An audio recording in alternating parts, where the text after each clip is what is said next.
Some days you are the pigeon, and some days you are the statue.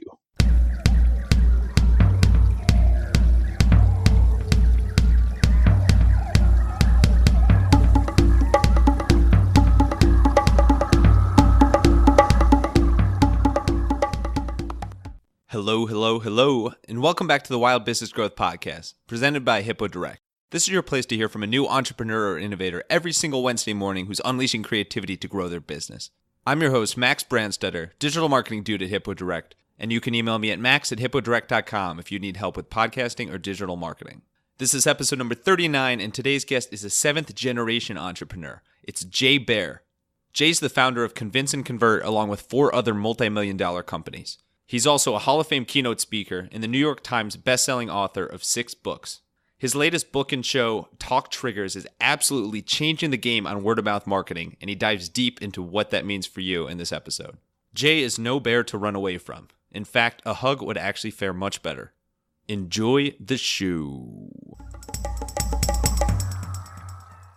Alrighty, we are here with Jay Baer, the legendary, some would say, and this is true, Hall of Fame keynote speaker, marketer, founder of Convince and Convert, and the list goes on and on and on. But Jay, so glad you could join today. How are you doing today? Max, fantastic. Thanks so much for having me. Of course. This is pretty surreal already, but Jay, you're just an absolute legend in the space. But Jay, for anybody that's not too familiar with you yet, can you give a little intro, sort of how you got started, the biggest things you've been up to in your career over the past decade or so, and what's the biggest thing you're up to now? I know that's like a 17-part question for you. No, it's fine. I got involved in digital marketing sort of accidentally at the very, very beginning. So in 1993, before there was actually even a browser, I was a spokesperson for a state agency, and I really did not like working for the government. And I was having some beers with some friends, and they said, we started this company, and it's getting a little bigger, and we need somebody who knows about marketing. And I said, okay, I'll do that. And it was the very first internet company in Arizona, where I'm originally from. And it was so early, Max, that domain names were free. You could just get whatever domain name you wanted and be like, okay, you can have that one, because nobody wanted a website. There was like no point to having a website. And this is a true story. My partners and I in that company eventually sold the domain name Budweiser.com to Anheuser-Busch for 50 cases of beer. Oh my God. That's the going price these days. Yeah. Well, we thought that was a great deal because, nobody, domain names were free. We turned free into 50 cases of beer. We're like, triumph. So it was, it was early days. And so I've only made 2 good decisions in my career, really. One was to convince my wife to marry me, which is the hardest thing I've ever worked at. And second was to kind of accidentally get involved in the internet at the very, very beginning and had the good sense to stay involved. So I've been a consultant for basically the entirety of that time and worked with lots of interesting brands over the last 26 years to help them get better at marketing most of the time on the digital side. So it's a great gig. My current company, Convince and Convert, I've had for almost 11 years, and we work with many of the world's most iconic brands on social strategy, content strategy, overall digital strategy, and then a lot of word of mouth strategy. It's a really fun gig and a neat opportunity to work with some of the brands that we all know and love every day. Then I spend a lot of my time, as you mentioned, traveling around giving presentations about these kind of things and writing books and making videos and appearing on podcasts, et cetera. So it's all pretty good. Yeah. And do you still make a habit of turning domain names into beer, or was that a one-time deal? No, man. But here's a funny story about that. After we sold the Budweiser.com for beer, I went on vacation because I was so pumped. And while I was gone, my partner registered some other domain names without me. So my name was not on the paperwork. And one of those he subsequently sold for $5.1 million. It was beer.com. Oh my God. Yeah. So you're turning domain names into beer, and you're turning beer domain names into wine. So he hasn't worked since, really. And here, and right. I'm still doing podcasts. So, you never know. Yeah. Well, who's really winning here? I would go That's with right. him, but That's hey, right. just I agree. maybe a little biased here, I agree. but that's so cool. And I saw that you are a seventh generation entrepreneur. Yeah. Is Yeah. that's not a made up stat? Can you talk a No, little bit no, about your no, background no. there? My family, when they first came to America from Switzerland, started a casket manufacturer and then got into some other businesses, and then we're in the furniture business for a long time, and self-employed throughout. My dad started 4 or 5 companies. My Hmm. grandfather as well. So when I was a kid, it wasn't really a question of whether I was going to be an entrepreneur. Like that was never even really on the table. It was, what and when. And the same thing is true with my son. My son's 17 now. Started a company 2 years ago. So it's just it's kind of how we roll. Yeah, the Bears. Wow, the Bears really run wild there. The Nice. you mentioned you accidentally sort of backed into the internet there. Yeah. You mentioned before. When did you know that, hey, this internet thing might have some traction and some promise? I mean, I want to say because here's the truth. So when I started there, I had never been on the internet because back in those days it was always America Online or Prodigy or CompuServe, right? So there Yeah. were connectivity platforms, but it wasn't the open internet, right? Which was like at that point like a scary place, and so I'd never done it because why would you unless you're like a super nerd, which I am not. So it was a very interesting first day at work, and I wish I could tell you that but when I was there 15 minutes and I knew it was going to be big. I didn't, because you got to realize it was still all text then, right? There was no browser. Right. So the limitations on the open internet at that point were pretty significant. But once I started to see graphics, which was pretty quickly after I was there, maybe 4 months, I was like, okay, now I see where we're headed, and Hmm. I realized that over time it was just going to get bigger and bigger and bigger. But I would be lying if I said that at that point, 25 and a half years ago, that I thought that the internet, quote unquote, would be essentially everything, right? that would be so pervasive in our lives that literally you couldn't imagine not having it. I didn't see that coming. No. Right. Yeah. It's a little bit of a game changer there. So once the clip art images started appearing and you could Google those, that was the real turning point, Well, you couldn't Google them. huh? That was about 10 years before Google, or 12 years before Google existed. Right. You could So only, there was no yeah. search engine. There was only a directory. So you only had Yahoo, and Yahoo wasn't searchable really. It was just a directory. It was like, this is a true story. Guys would sit in their dorm room Mhm. and find websites and then write like a 2 sentence description and then say this site is about sports and put it in the sports directory. Like that's all we had. Oh man. Yeah. As a 90s kid, I have a hard time. Well, I have a really hard time believing what the world was like before the internet, but Google in itself, believing that things went on before having that right at your fingertips all the time. And Yeah. now being with the voice world, being able to do that without even using your fingers is just insane. But so let's you've started several companies and had tons of success in the entrepreneurial world. But let's focus on Convince and Convert, your current company, for a little bit. So where'd you come up with the idea for this company? I had a previous firm called Mighty Interactive that I sold to an advertising agency. And when my contract was up, I was going to not do it. I was going to go teach at university. But Hmm. then I realized that my very entrepreneurial mindset might not fit in a corporate culture that is less entrepreneurial, which is typically the case for a lot of universities. And so I thought, you know what? I think I'm going to not like this. And so I started another firm, Convince and Convert, which was intended to really just be me kind of doing some consulting on the side for people, but it became a thing over time. And the original intention, and the reason the company is called Convince and Convert, is that we were going to specialize in conversion rate optimization. So helping people maximize the efficiency and the efficacy and optimize landing pages, email campaigns, paid search programs, those kind of things, and do a lot of that really specific mathematically based conversion tweaks. Hmm.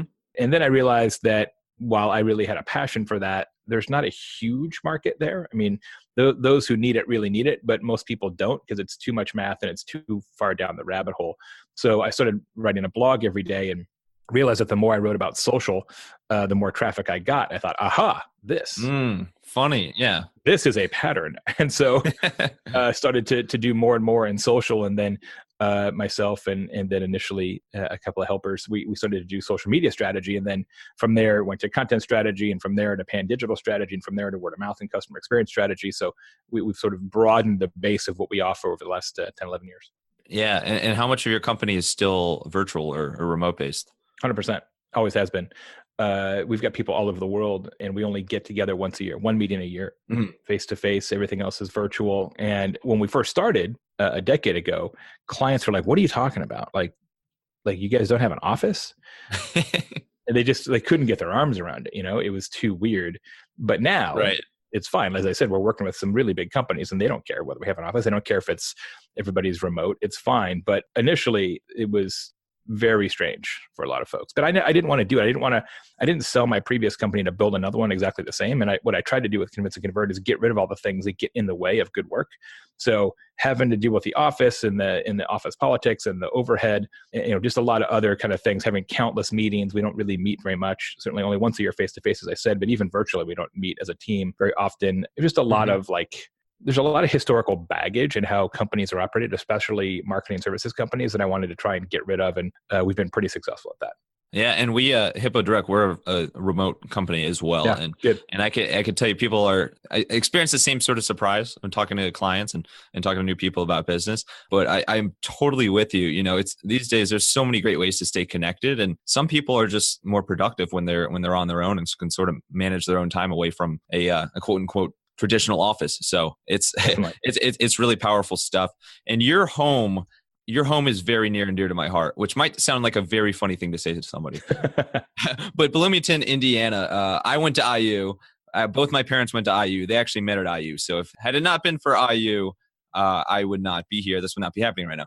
So very thankful for the school and absolutely love it in Bloomington. Can you share a little bit about why you relocated to Bloomington in the first place? Yeah, and we love it here. We like Bloomington an awful lot. I use a client of ours as well, so it's fun to work with them. Go Hoosiers! Not that I'm biased, but hey, it's okay. So I'm from Arizona, lived there for a long, long time, and when I started to speak professionally and travel every week, essentially, I probably travel 46 weeks a year, 47.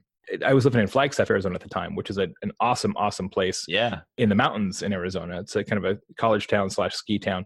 And it's great there, but it's really hard to get in and out of there because you either have to fly on a sketchy plane down to Phoenix, and because the weather, it's a lot of snow. Like they cancel flights all the time. Yeah. And so that's option A. Option B is driving, and it's about $2.15 to get down to the airport from Flagstaff.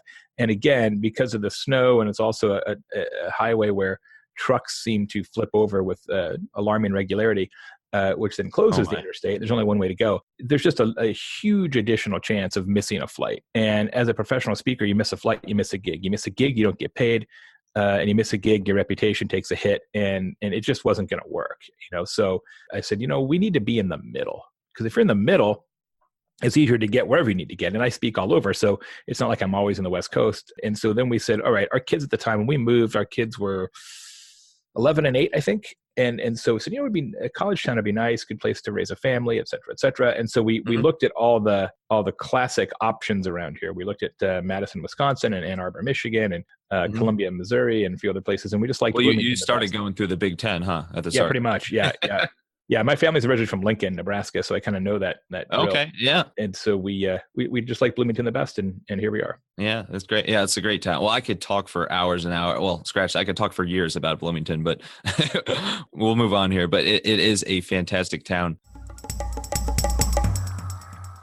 But let's move on to talk about something that you're really, really focusing on right now, and I think it's so cool what you're doing. So let's talk about talk triggers.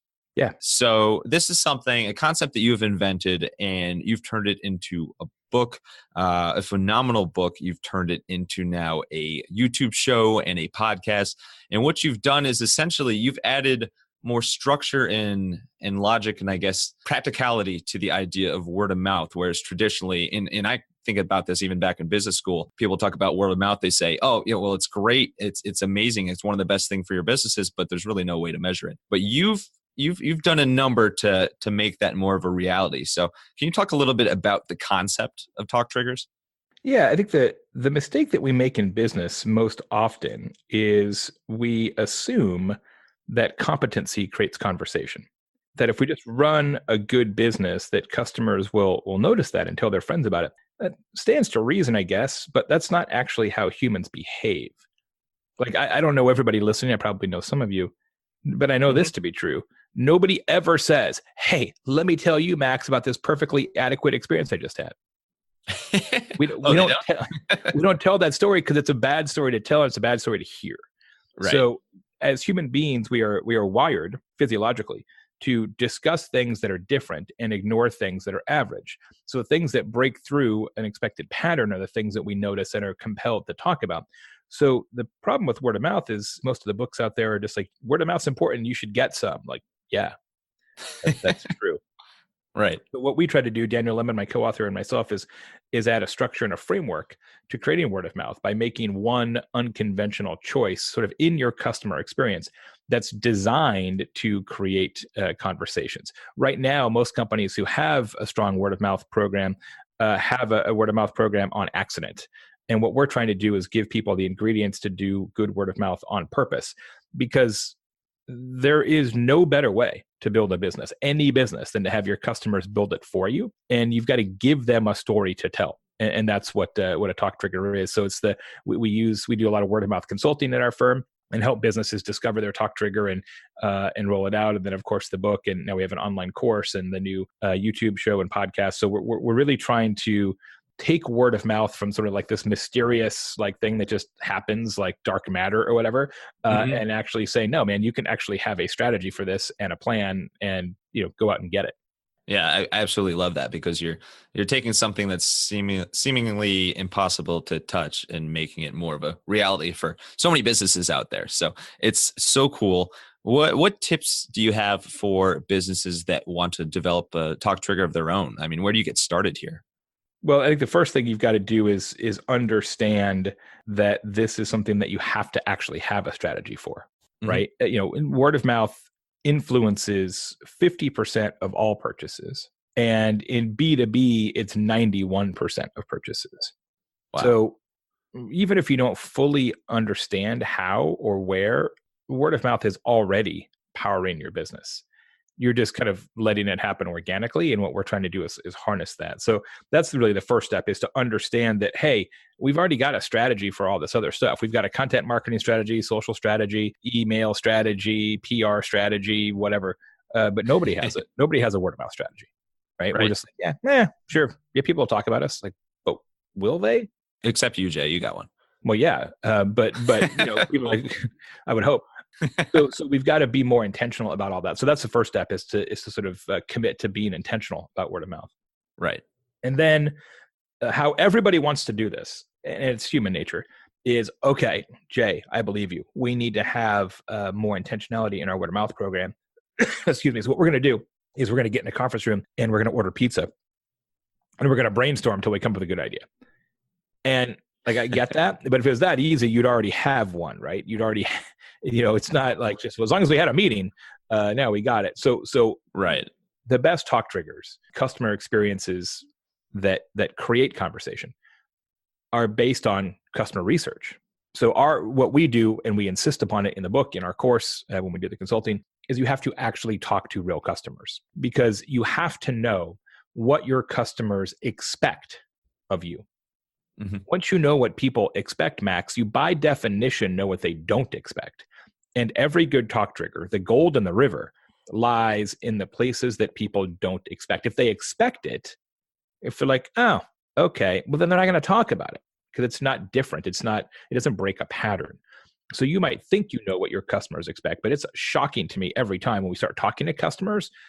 It's different. It's really fascinating. Yeah. And talking to customers, what's your favorite way to do that? You mean in person, or what other ways? There are 3 ways to do it in this order. Best is face-to-face. Second best is phone. Third best is email.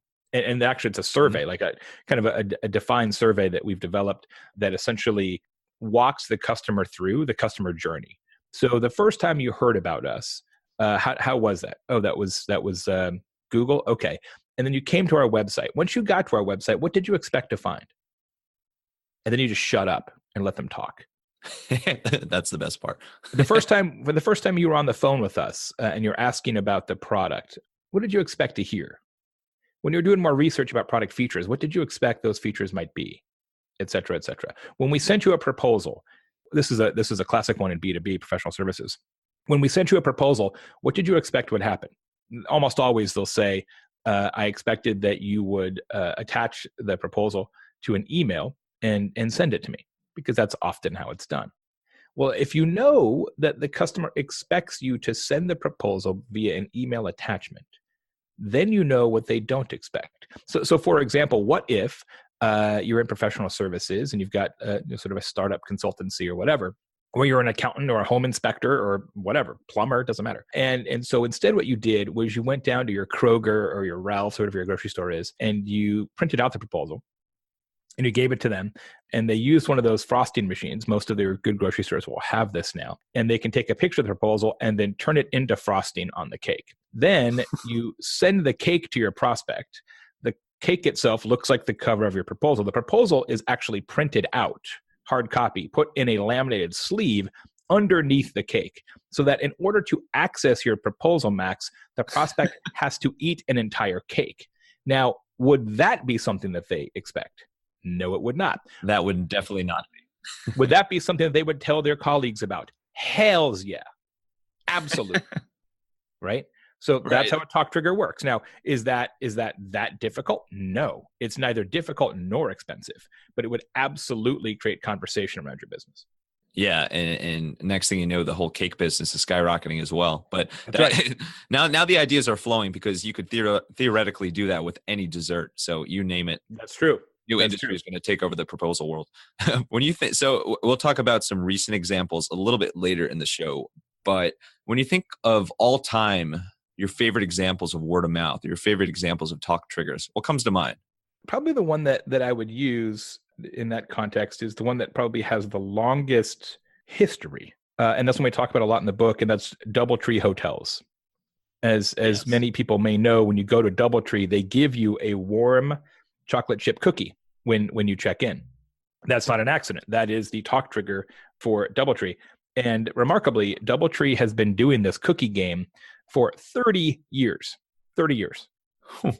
Today and tomorrow and the next day, they will give out 75,000 cookies a day. Wow. Now, Daniel and I did a bunch of proprietary research for this book, as I do for all my books. And one of the projects that we undertook was a comprehensive survey of DoubleTree guests. And we asked them, hey, notice anything different, whatever. We told these stories. Yes. Turns out 34% of their guests have told a story about the cookie. Now, what that means, if you sort of run the math on that, is that today and tomorrow and the next day and the day after that and a month from now and a year from now, 22,500 stories a day are told about this chocolate chip cookie. Now, companion question, when's the last time you saw a DoubleTree ad? Not very often. Because the cookie is the ad. And I was going to say the cookie comes to mind. Yeah, the guests are the marketing department, right? So one of my favorite quotes in business is from Robert Stevens. He's the co-founder of Geek Squad, actually the founder of Geek Squad. Yep. Which is the services arm for Best Buy. He's a really smart guy. And his saying is that advertising is a tax paid by the unremarkable. Advertising is a tax paid by the unremarkable. Now, that's not 100% true, but it's true enough. And the way DoubleTree has been able to use a chocolate chip cookie as the propellant for their brand shows you that if you get a talk trigger right, you save so much money on customer acquisition that you're really in a great position. Wow. And we're just going to continue this dessert trend between cakes and pie and cookies, because dessert clearly plays here. But for a little icing on the cake here, in terms of talk triggers, do you recommend that companies find one that works and just stick with it for decades and decades and decades? Or do you recommend pivoting at some point to a different talk trigger? I wouldn't change it unless you have to. And there's only 3 reasons that you have to. A, it just doesn't work. Right now, of course, we insist on testing talk triggers. So when we work on this with clients, we come up with a prototype talk trigger and then roll it out to a beta group of customers and then measure the talkability of it. And if it's talkable, then you roll it out to the whole enterprise. If it's not hitting the same kind of talkability metrics that we like to see, then we roll out something different. So testing will help you avoid making a mistake. But sometimes people don't test it or they don't know how, and then they just roll it out and it doesn't work. And then you're like, oh, now we got to change it. So that's the first reason you might change it. Doesn't work. Second reason you might change it is competition steals it. So you might remember a few years ago, it's probably been, I don't even know, 8-10 years ago, Westin Hotels rolled out this thing called the Heavenly Bed. And it was the comfiest bed in any hotel, essentially. Right. And they invested all kinds of money in sleep technology or pillowcases or whatever. Well, that seemed like a pretty good talk trigger. So good, in fact, that a bunch of other hotel chains copied it like instantaneously. And Hyatt said, no, we've got the Sleep Number bed, yo. And, Marriott's like, no, we've got like this crazy Swedish mattress or whatever. And everybody jumped in it so fast that Westin couldn't protect it. It wasn't really their talk trigger. So they had to back away from it, and it doesn't work. It's not theirs anymore. So that happens, but not very often, but that does happen. Third reason talk trigger might fail is that the world changes around you, right? That what was once different is no longer different, or if it's still different, it's no longer kind of relevant to customers. So the best example of that I can muster is, you may know that Enterprise Rent-A-Car had a talk trigger for a long, long time. It was, we'll pick you up. That was even their slogan. Right. Yeah, exactly. The premise was that they would drop off your car, because they did a lot of local rentals. They'd drop off your car, they'd pick it up, they'd pick you up, they'd move you around. So you didn't have to take a shuttle or whatever. And Avis wouldn't do that. Hertz wouldn't do it. Budget wouldn't do it. They would do it. Well, that was sweet. Good differentiator until Uber. Today, I can click a button on my phone and get picked up anywhere in the world. Why do I need like the weird rental car kid to drag me around town? That's bizarre. So it just doesn't make sense anymore, right? So the world changed around them and they had to abandon it, and now they've moved off it for the most part. So that can happen too. So those are the three reasons you might change it. Otherwise, you shouldn't change it. Yeah, it's crazy how sometimes a small startup will just change an entire industry, and boom, there goes your talk trigger. So you gotta stay woke, as the kids say. Definitely. Yeah. And then last part for this segment here, you have pretty recently turned this talk triggers concept in some of the stories from the book. You've turned it into a short and super sweet YouTube show, as well as a podcast. And I believe it's about 6 minutes every time you share a story. And I've been watching them, and they are incredible. They're super great. We'll talk about some examples later. So kudos to you. Very, very cool stuff.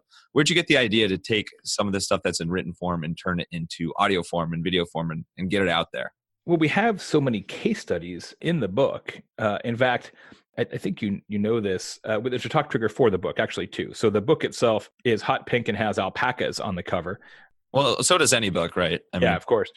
So it's a little unusual packaging for a business book. So that's one of the talk triggers, because it really stands out on the shelf. Yep. But the second thing is, we have a remarkable guarantee for the book, which is that if you buy talk triggers and you don't like it for whatever reason, if you just go to the website and send an email to myself and Daniel, we will buy you any other book that you want. No questions asked. Yeah. And that's a pretty big guarantee, right? So, we've had a lot of people buy the book, and we've only had 2 people say they don't like it and take us up on our offer. Wow. First guy said, hey, there's not enough case studies, which is crazy because there's like 35. Yeah. Second guy said, too many case studies. So I'm like, hey man, you two should meet and hash this out somehow, because one of you is wrong. So that was a little bit of a mysterious. Right. That might prove that you have hit the nail on the head with the exact right number of case studies, because that's right. If that is on both sides of it, then I think That's it. So we had a lot of case studies in the book, and then had even more that kind of hit the cutting room floor while we were writing the book. And then, because I'm out there speaking all the time about talk triggers, it's common that somebody will come up to me after a talk and say, hey, have you ever heard about this one? Or we also have a talk triggers Facebook group for readers. So if you read the book, you get in the Facebook group, and people talk about new ideas in there as well. In fact, one I heard at a speech, I was in Seattle last fall doing a program for Chase Bank, and a guy comes up to me afterwards and says, Jay, love the talks, fantastic. There's a guy here in town in Seattle who has a talk trigger. And I'm like, oh yeah, tell me the story. I'm always looking for new ones. It's like, okay, so he's a surgeon, right? And I'm like, all right. But he's a different kind of surgeon because he only does vasectomies. I'm like, wow. Interesting. He's like, but that's not the talk trigger. His name is Dr. Snip. And I'm ouch. Like, that's hilarious. He's like, I know, but that's also not his talk trigger. I'm like at the edge of my seat. I'm like, go on. He's like, Yeah.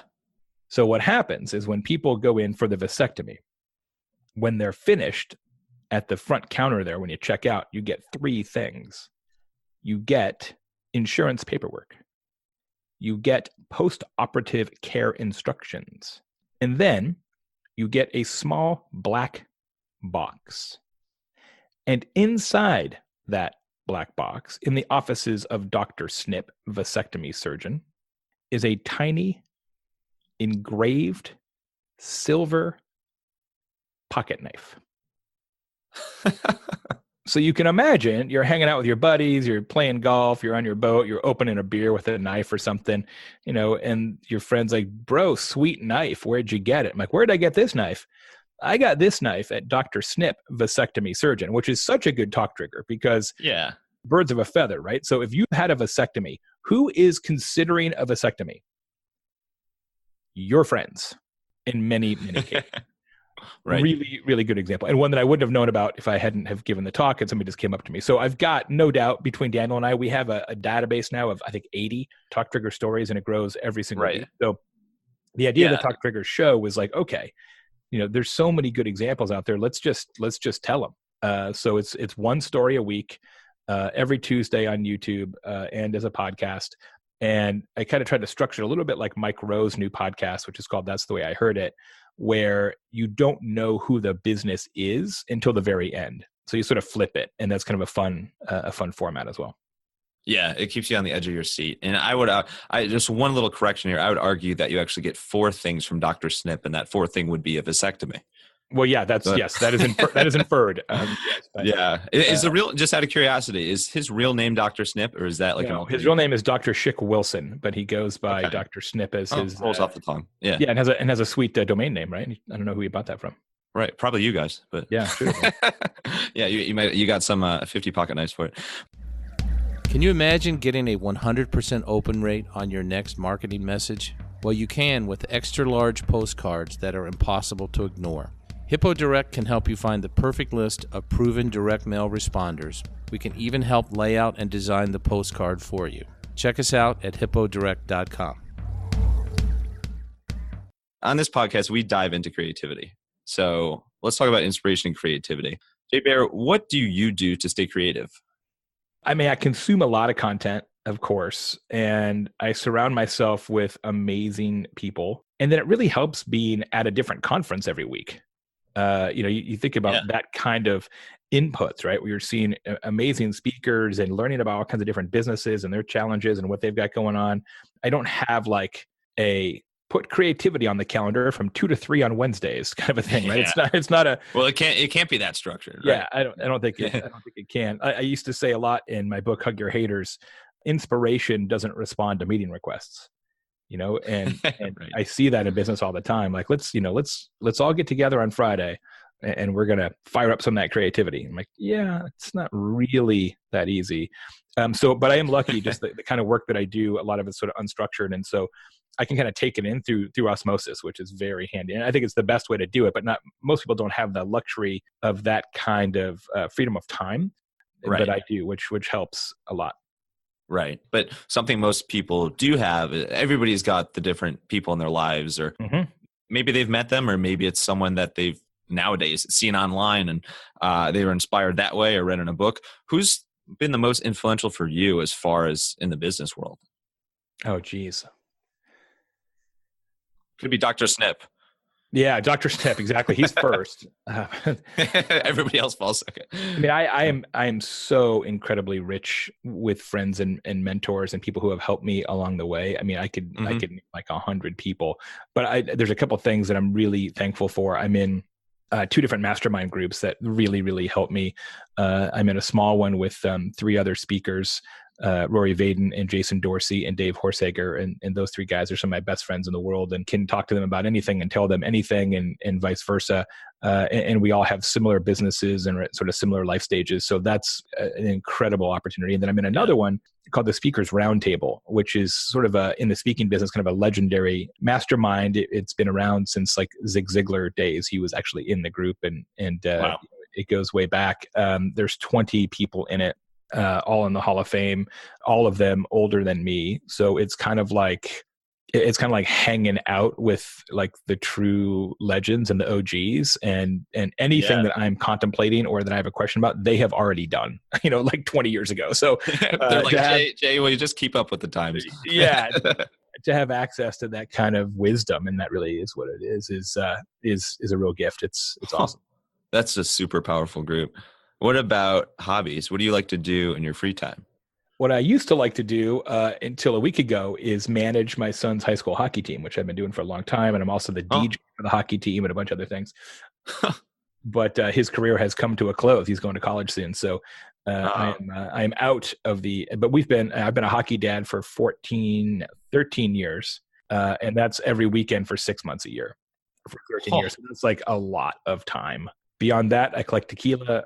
I make barbecue. I've got a boat, so I hang a lot on the boat in the summer at least. I was actually on the boat yesterday for the first time this year. I saw that. Yeah. They delivered my boat, and the weather was prime for boating. 35 degrees. There was literally ice in the boat. But it was then or never. I'm going to be gone the next 3 weekends, so it was like, all right, I got to do it now. Yeah. Yeah. Well, you're surely committed to boating then. Did you play hockey yourself growing up? I did not. I grew up in the desert, so I knew nothing of this hockey. I think that's why he played, because he knew it was the one sport I couldn't coach. But you ended up coaching it. Yeah, no, I was the manager, not the coach, for sure. Okay, gotcha. So in fact, true story. I've only been on skates once. Really? Yeah, because my wife skates. My wife grew up in the East, so she skates. My daughter was a competitive figure skater for a while. Wow. So the three of them skate, and I'm like, man, I should learn to skate because that'd be a good family activity. And then I was on skate the first time, broke my arm. Ouch. Okay. Yeah, that's a rude way. That's amazing there. So then I'm like, okay, there's a choice here. I need to teach a lesson to my children. There's two options here. Lesson A, heal your arm, back on skates. Lesson is perseverance. Lesson B, don't get back on skates. Lesson is know your limits. And I chose B in that case. And lesson C, go to Dr. Snip and don't worry about another kid taking up ice skating. Yes. And how about resources? So I know you're a big fan of books. What are your favorite books that come to mind in the business world? Oh, geez. So many. I mean, I have so many books. I actually just donated 300 business books to the Bloomington Library. Oh, wow. Oh, that's so cool. Yeah. I mean, just because at some point you can't store any more books. Right. Yeah. It's just out of control. I mentioned my buddy Rory Vaden a moment ago. His book, Procrastinate on Purpose, is the book that I recommend for every entrepreneur because it's all about how to manage your time most effectively, how to delegate the right things, how to say no to the right things. It's an incredibly, incredibly valuable book. I'll get to that one eventually. Yeah, it's awesome. It really, you just there's so many things you could do with your time, especially as an entrepreneur. Yeah. And you just kind of, all of a sudden you look around like, well, where did that day go? And so it really helps solve some of those problems, which is amazing. Yeah. How about outside of business? Like, do you ever read fiction or things that are totally different? I don't read a lot of fiction. I kind of get in runs, like where I'll read a little fiction on vacation. I'm like, man, I really enjoyed that. I should read more fiction. And then I stop. My favorite author of all time, who I try to write like or steal from, is Bill Bryson, who is a very funny travel writer based. He's from Iowa, but based in the UK. He's amazing. So he's probably my favorite. Okay, cool. Any titles from him that come to mind? Oh, geez. All of them are good.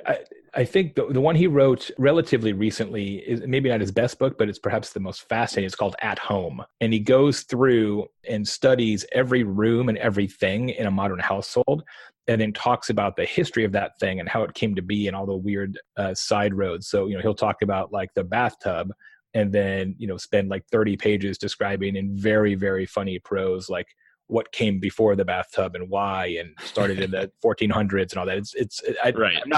I'm not describing that in a way that makes you want to buy it, probably, but it's awesome. Well, it depends how much you like bathtubs, but no, I love just super random, interesting things like that. So yeah. I appreciate it. Those are some good ones to check out. We keep on our blog, we keep an ongoing reading list of our guests' favorite books for creativity. So we'll make sure to add those to the list as well. Nice. Well, make sure, Don Miller's book, Building a Story Brand, is incredible. Okay. It's an excellent, excellent book. It's the best one, I think, out there on storytelling. And he's a great guy. Awesome podcast too. Boom. There we go. Yeah. It's a common theme here. So let's go to a fan favorite segment here. This is the Wild Business Shout Out of the Week. The Wild Business Shout Out of the Week. Great. It's out of this world. But Wild Business Shout Out of the Week, this is where we talk about a recent marketing campaign, or in this sense, we'll do a recent talk trigger that caught our attention. Sure. Chat about it for a little bit. So there's something you saw recently in the basketball world. You want to talk about that one for a little bit? Yeah, this one I actually love for a number of reasons. My brother went to this institution. They're also a client of ours now, which is handy. And it's Arizona State University, located in Tempe. Sparky. Yeah, Sparky, suburb of Phoenix. And so ASU basketball has never been past the Elite Eight, and that was like in the 60s or something. So they've been to the tournament here or there, including this season and last season. They were in the first four. So they're not like an abomination. I mean, they're not a crime against hoops, but No. they're not a powerhouse by any stretch of the imagination. Right. And ASU's got a tough assignment, which is that they're trying to sell an okay college basketball program in a pro sports town. Phoenix is one of the only cities that has all four pro sports. Plus, they've got the major university. Plus, they've got Grand Canyon, another university there. Plus, you've got about 1,700 golf tournaments. You got 2 NASCAR races. I mean, there's just a lot of sports in Phoenix, like a lot. Plus, the weather's good. People are outside hiking, all that kind of stuff. Right. So they've always had fairly significant attendance problems in this program. In fact, the student section at ASU is called the 942 crew. And at first I thought, wait, that's not a phone area code. Like I would know this. Right. I used to live there. Yeah, that's the first thought. Yeah. I'm like, wait, you would think, oh, okay. Like in Bloomington, the 812 crew. No, it's the 942 to it. because there's 942 tickets available in the student section. I'm like, okay. Here's the problem. They weren't even filling those. And student tickets are free. they couldn't give away. And ASU is the largest university in the country. Let me just restate that. The largest university in the country couldn't give away 942 free tickets to students. Might be an issue here. That's a bit of a problem. So they came up with this talk trigger, which is genius. So the way it works is when the other team, they only do it in the second half, when the opposition is shooting at the basket in front of the student section, right in front of the 942 crew. So you're shooting and behind you is all the students. They created this thing where they bring out this enormous green curtain. It looks like a green screen kind of. Yep. And they've got volunteers kind of manning the curtain and all that. And then when you're at the free throw line, when the opponent is getting ready to shoot, the student volunteers pull back the curtain in a very dramatic fashion, and God knows what is behind the curtain. It's like this cavalcade of insanity, right? One time it's like a guy wearing a diaper and nothing else, and the next time it's like a unicorn. And one time Michael Phelps, the Olympic swimmer, was there wearing all of his gold medals because he actually swims at ASU now. And one time it's like an Elvis impersonator. It is so crazy random. Yeah. And then the opponents, they got to take a step off the line because they're like, wait, okay, this is cracking me up. It's hilarious, right? So turns out they're number one, now fan engagement is incredible. Like, yes, they care about who wins, but they mostly care about what's behind the curtain, right? That's mostly why they're there. And attendance at these games has gone up 230% since they rolled out the curtain of distraction. That's what they call it, the curtain of distraction. And there was a study from Harvard University on the impact of the curtain of distraction on the game itself.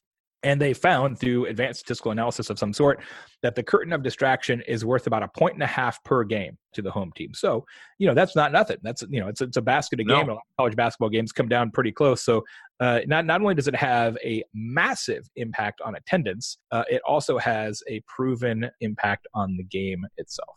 Yeah, and I think there's true beauty in the whole randomness of it, as you stated, because it keeps you. I mean, it's literally putting people in seats. It keeps you on the edge of your seats for what's going to come out. I mean, they've already gotten A-list celebrities there. I'm sure soon enough, Baer will come out from behind the curtain.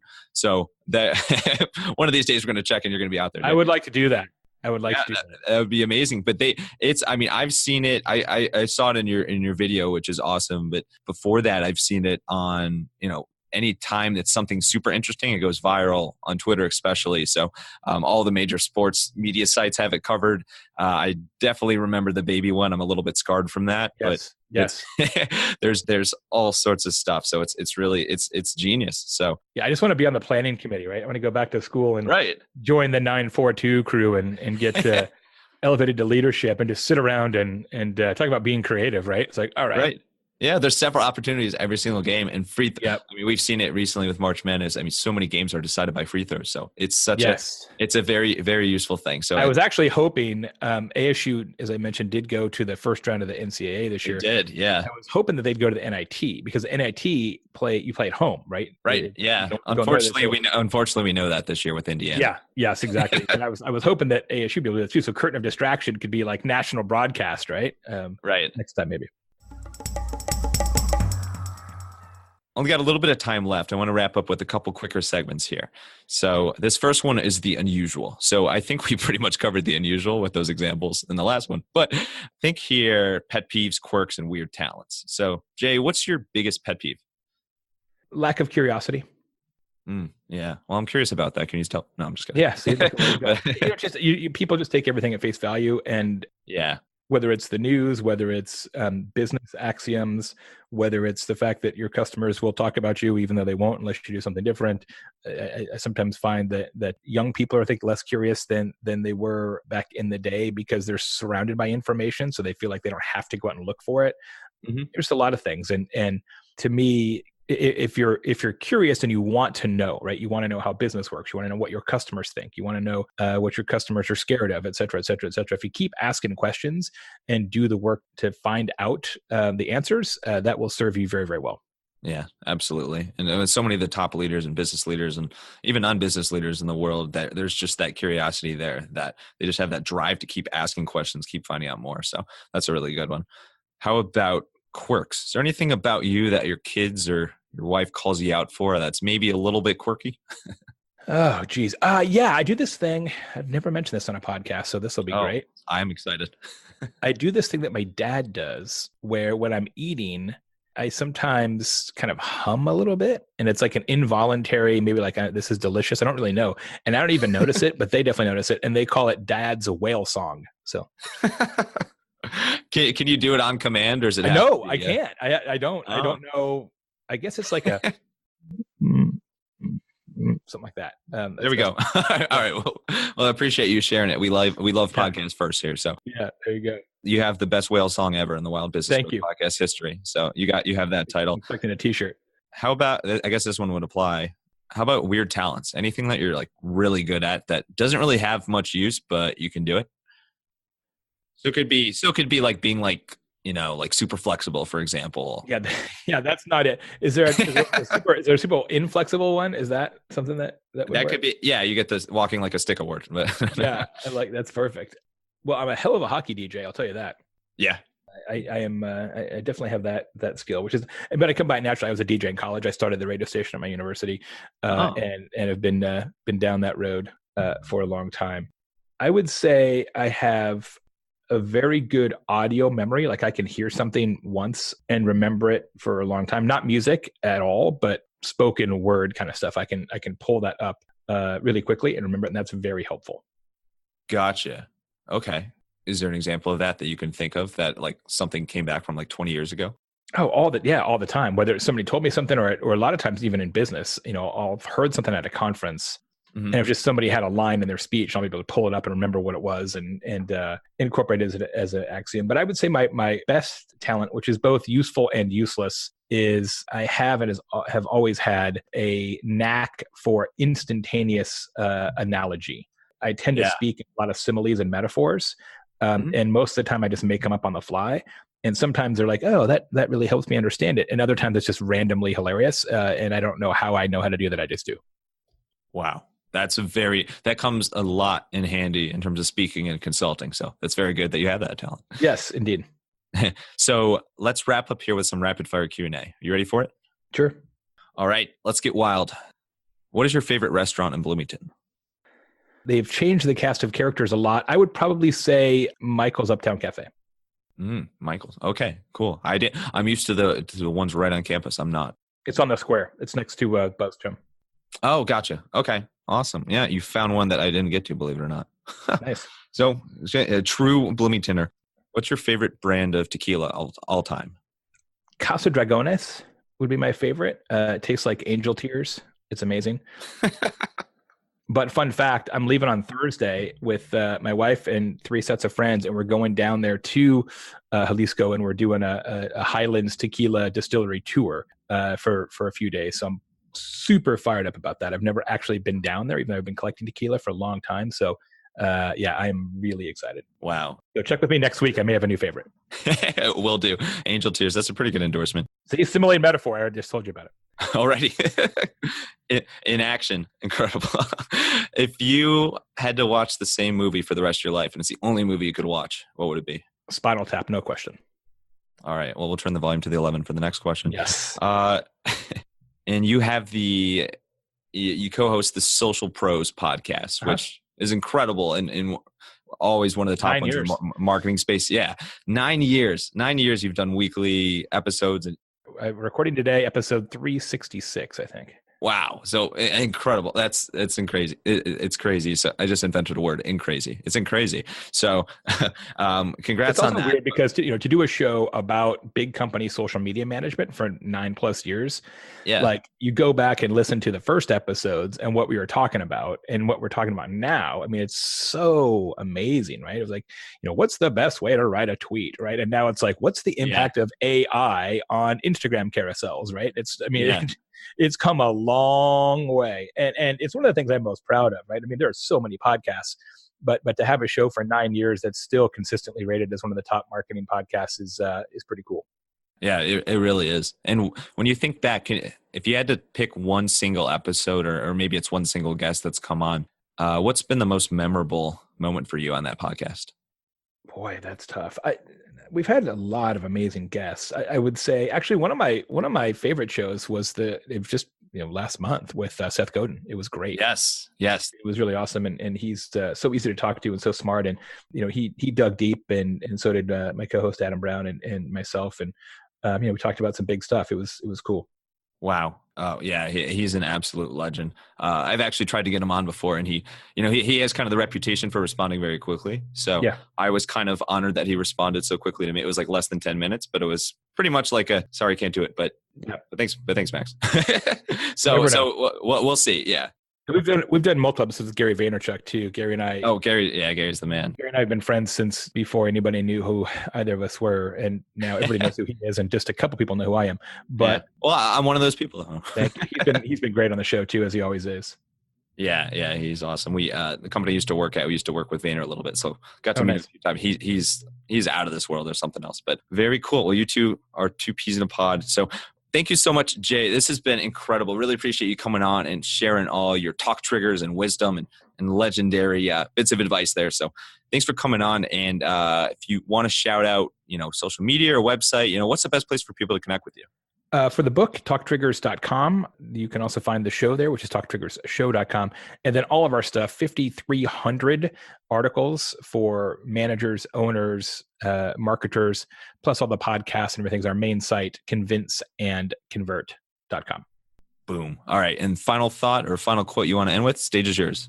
This is especially true for entrepreneurs. I've got a sign right here on my wall. I'm looking at it right now. My mom gave it to me like 15 years ago, and I look at it every day. It's right by my monitor. It says, remember, some days you are the pigeon and some days you are the statue. And that's damn good advice if you're an entrepreneur. All right, you pigeons and statues. Huge, big bear hug, bear thanks, whatever you want to call it, to Jay Baer for coming on the podcast. And thank you again to you wild listeners for tuning in to another episode. If you enjoyed what you heard here today, the easiest thing you can do is subscribe to the podcast so you can get it every single week without trying. While you're there, leave your own talk trigger by leaving a creative 5-star review that stands out from the rest on Apple Podcasts and your other favorite podcast apps. If you're passionate about growing your business, there's plenty of helpful resources for you at our blog at hippodirect.com/blog and hippodirect.com/newsletter. That newsletter is the Hippo Digest, and it's your weekly recap of creative marketing from all across the web, every single week. And of course, let us know any thoughts as you soak up our one-of-a-kind Hippo content at the handles Hippo Direct and Max Brandstetter on your favorite platform. Until next time, let your business run wild. Bring on the bongos!